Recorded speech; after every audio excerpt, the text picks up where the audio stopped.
حضرت عمر کی آرزو تھی کہ حضور کہیں منافقین کو نکال دینا کہیں، چونکہ ایسا ہوتا تھا کہ کبھی منافق آپس میں بات کرتے کہ یہ آسمان کی خبریں دیتے ہیں، ہمارا پتہ ہی نہیں، ہم اندر رہتے ہیں، یہ تو پردہ پوش رسول ہے کہ تمہارا پردہ رکھا ہوا ہے اور تم اعتراض ان پہ کر رہے ہو۔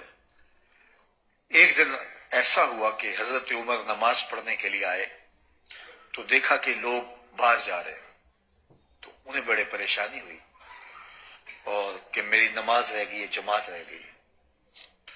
تو ایک صحابی کھڑے تھے دروازے پہ، تو جو ہی حضرت عمر قریب آئے ذرا تیزی سے چلتے ہوئے تو کہا عمر مبارک ہو۔ کہا مبارک کس بات کی؟ میری جماعت رہ گئی اور تم مجھے مبارک دے رہے ہو۔ کہا جماعت تو بھی ہونے کو ہے۔ تو کہا پھر یہ لوگ کیوں جا رہے ہیں؟ کہا وہ تمہاری آرزو پوری ہو گئی۔ کہا کیا مطلب؟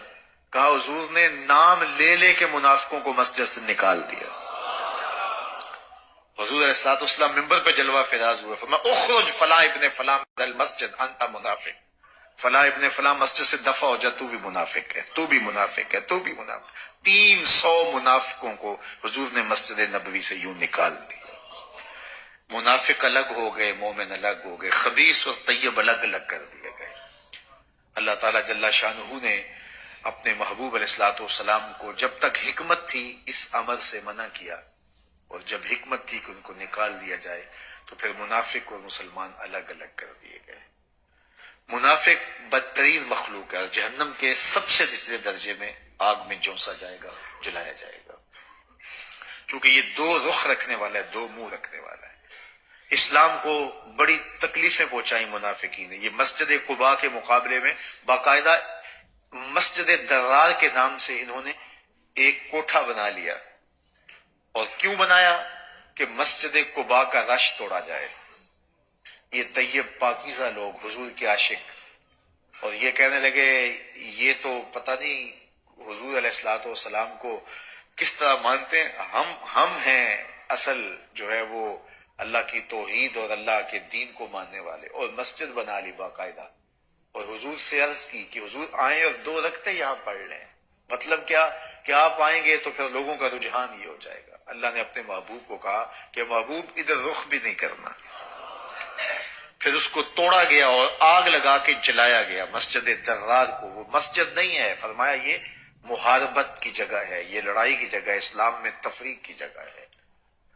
تو منافقوں نے ہر دور کے اندر، ایک دن منافقوں نے فیصلہ کیا کہ کچھ لوگوں کو کہا کہ مسلمان ہو جاؤ صبح کو، اور شام کو واپس پلٹ کے کافر ہو جانا، کہنا کہ ہم تو بڑے شوق سے آئے تھے، یہاں تو کچھ ملا ہی نہیں۔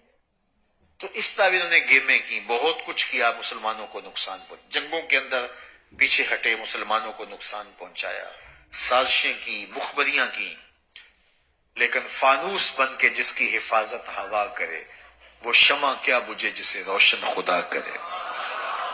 منافقین کی چالیں، ان کے مکر و فریب، ان کے دجل و تلبیسات نقصان نہ پہنچا سکے، اور اللہ نے اسلام کے جھنڈے کو اونچا کیا، اور قیامت تک چھپے ہوئے معاندین اسلام، دشمنان دین اسلام کو نقصان پہنچاتے رہیں گے، لیکن اسلام انشاءاللہ غالب ہونے کے لیے آیا ہے۔ اسلام مغلوب نہیں ہوگا۔ الحق یعلو ولا یعلی علیہ، حق غالب ہوتا ہے، حق کبھی مغلوب نہیں ہوتا۔ مغلوب ہم لوگ ہوتے ہیں، حق کبھی مغلوب نہیں ہوا، حق ہمیشہ غالب ہوتا ہے۔ اسلام ہمیشہ غالب رہا، اس کی سچائیاں ہمیشہ باقی رہیں، اس کا نور ہمیشہ بٹتا رہا، اس کے اجالے زندگی کے اندھیروں کو مٹاتے رہے۔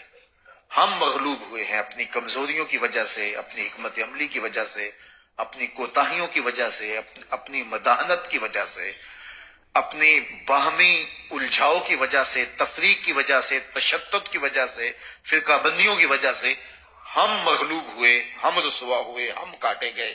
لیکن اسلام الحق یعلو ولا یعلی علیہ، اسلام سر بلند ہے، اسلام کبھی بھی سرنگوں نہیں ہوگا۔ اسلام تو اس وقت بھی سر بلند تھا جب بلال کو کوڑے پر رہے تھے، جب ان سے چکی پسوائی جا رہی تھی، اسلام تو اس وقت بھی سر بلند تھا۔ اسلام تو اس وقت بھی سر بلند تھا جب حضور کو ماننے والے صرف 2 لوگ تھے۔ اسلام تو اس وقت بھی سر بلند تھا جب حضور مکے سے جا رہے تھے اور مدینہ المنورہ کا رخ کر کے حضور غار ثور کے اندر جو ہے وہ تشریف فرما تھے، اسلام تو اس وقت بھی نیچا نہیں تھا، اسلام کا جھنڈا تو اس وقت بھی اونچا تھا. تو اسلام کبھی بھی نیچا نہیں ہوا، اسلام سر بلند ہے اور اس نے سر بلند ہی رہنا ہے، اس کی اونچائی کبھی بھی ختم نہیں ہوگی. تو یہ ہمارے ماجرے ہیں، یہ ہمارے قصے ہیں، تو ہمیں اپنے کردار کو بلند کرنا ہوگا اور آگے بڑھنا ہوگا. اچھا، بات لمبی ہو رہی ہے.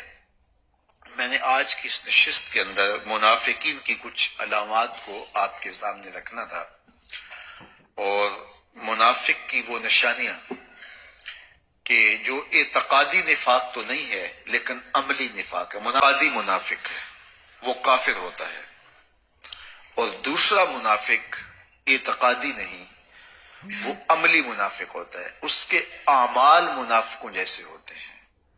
تو آج ہم جب کسی کے لیے یہ لفظ بول دیتے ہیں کہ فلاں کا رویہ منافقانہ ہے، تو اس کا یہ مطلب ہوتا ہے کہ اس میں عملی نفاق ہے، وہ خرابیاں، وہ کوتاہیاں اور وہ نشانیاں اس میں پائی جاتی ہیں جو منافقین کی ہیں. مومن کی اپنی نشانیاں ہیں، منافقوں کی اپنی نشانیاں تھیں.